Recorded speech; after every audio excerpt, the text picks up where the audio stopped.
L. S. Cultura y Humanismo. Grupo privado para análisis de la actualidad nacional y mundial.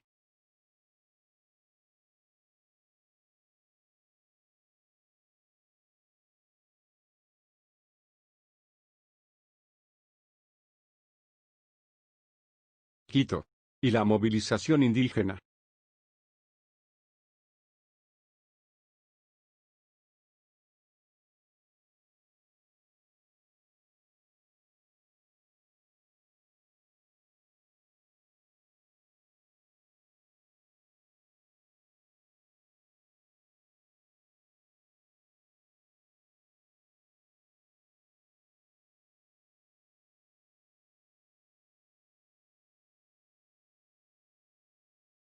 Antecedentes.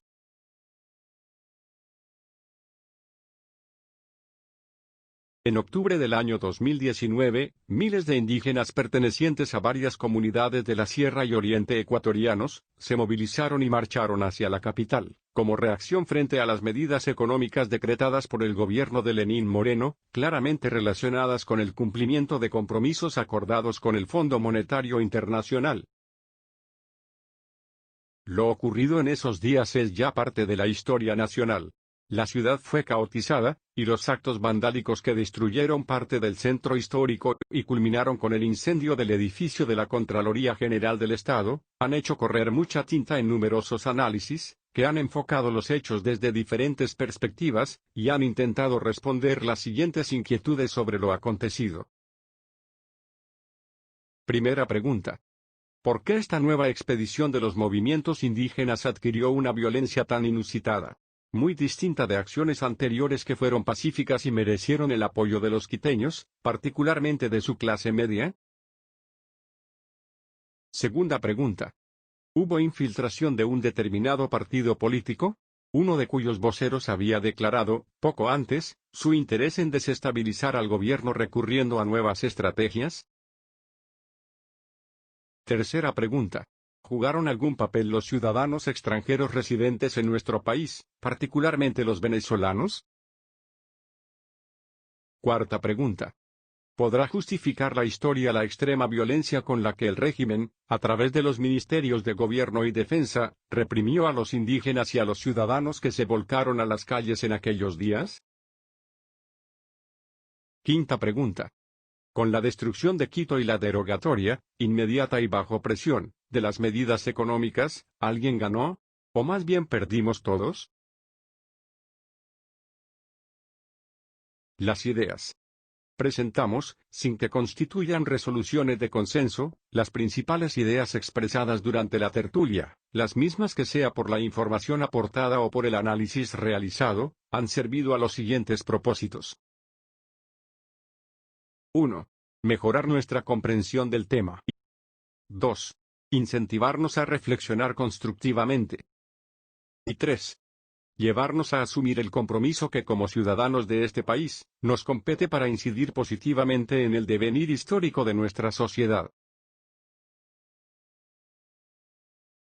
El debate. Con estos antecedentes y propósitos, y ante el anuncio de nuevas movilizaciones indígenas cuando se está cumpliendo un año de tan lamentables acontecimientos, esta segunda tertulia aborda la coyuntura actual, para intentar comprender este fenómeno político y social, acercarnos a sus orígenes, y avisorar, si ello es posible, caminos para bajar la tensión social, y evitar un estallido de violencia de mayores proporciones. El carácter económico del detonante de la movilización indígena del 2019, permite identificar un importante factor, el mismo que semanas más tarde también encendió la violencia en Colombia, y particularmente en Chile. Este catalizador es la profundización de la inequidad social.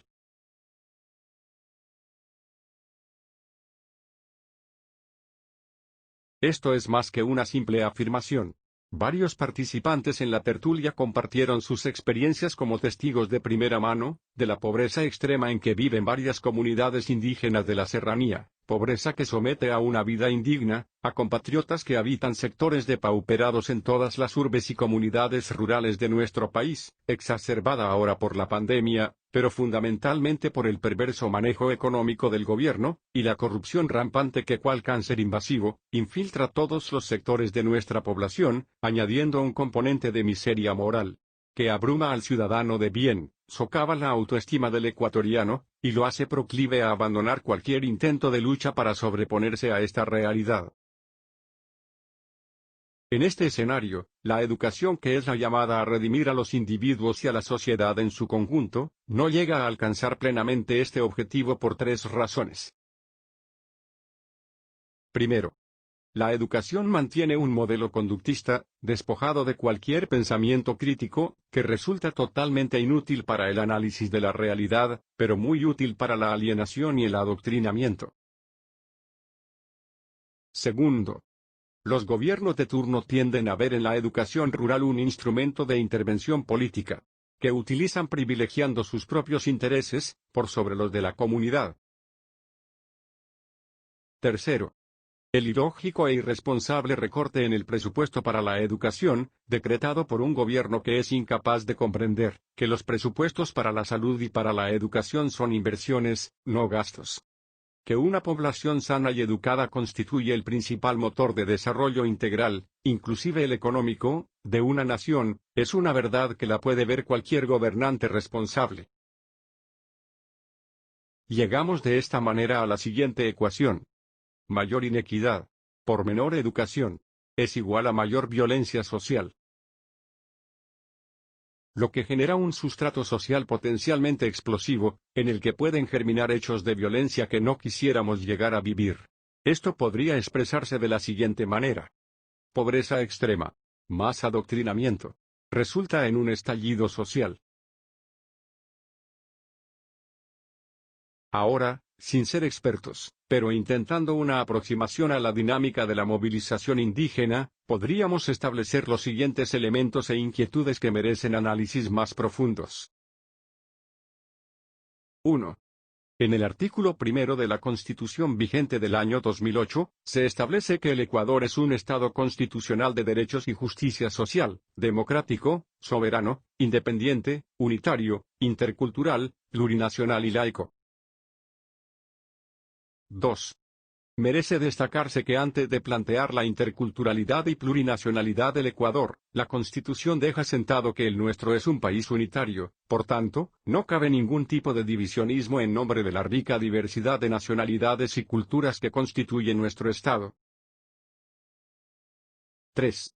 El movimiento indígena ha enarbolado legítimamente la bandera de la plurinacionalidad, pero, ¿por qué parecería haber dejado parcialmente de lado la defensa de todo el legado intercultural, que es la expresión auténtica de cada nacionalidad?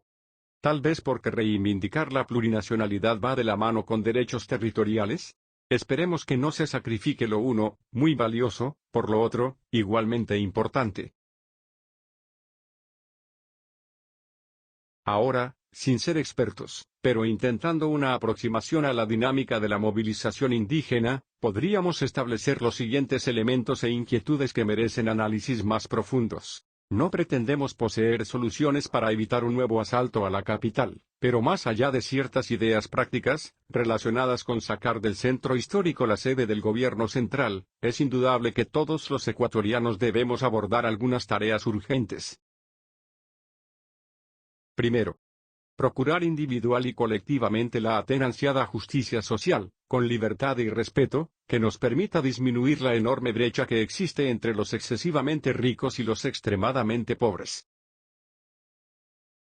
Segundo, fortalecer el sistema democrático, curándole de la politiquería abyecta que es generalmente la que se beneficia, accediendo con malas mañas, a los espacios de poder por elección popular.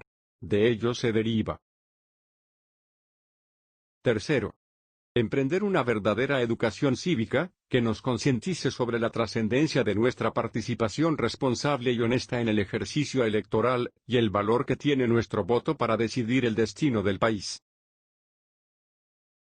Cuarto, Restaurar la dignidad de la representación popular en los poderes del Estado, poniéndola fuera del alcance de delincuentes con sentencia o con grillete, bufones de la corte, vedettes, faranduleros televisivos y cualquier hijo de vecina con exceso de vanidad o con buena voz, que completamente desubicados, creen estar a la altura de importantes candidaturas en el próximo ejercicio electoral. Quinto. Exigir a los gobernantes nacionales y seccionales, el cumplimiento irrestricto de sus obligaciones, colocando como interés supremo el bienestar de los ciudadanos que es, según el mismo artículo 1 de la Constitución del Estado, en quienes radica la soberanía y cuya voluntad es el fundamento de la autoridad. Sexto. Eliminar la corrupción en donde quiera que se encuentre, que lastimosamente es, hoy por hoy, en todas partes. Y séptimo.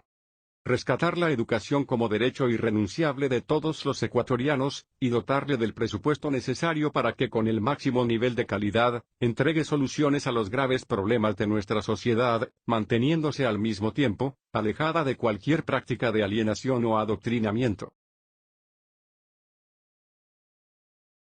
Finalmente, en la tertulia encontraron espacio otras ideas que deben ser mencionadas, sobre todo porque despiertan preocupación y llaman a la reflexión. Estas son: 1. La dinámica de movilización de las comunidades indígenas, parecería haber encontrado una mayor organización en provincias del centro de la serranía ecuatoriana. 2. Una movilización que genera violencia y atenta contra la paz ciudadana, la riqueza cultural de la capital y la propiedad privada, cae en el terreno de la ilegalidad y sus líderes, Jaime Vargas y Leonidas Issa, han incurrido en un acto delictivo, y deberían responder por ello ante la justicia. 3. Una movilización como la del año pasado requiere de un elevado financiamiento, ¿quién lo está cubriendo? Lo que nos lleva a una pregunta final que la dejamos expresada como un llamado para conocer la verdad. ¿Acaso nos estamos convirtiendo en un narcoestado?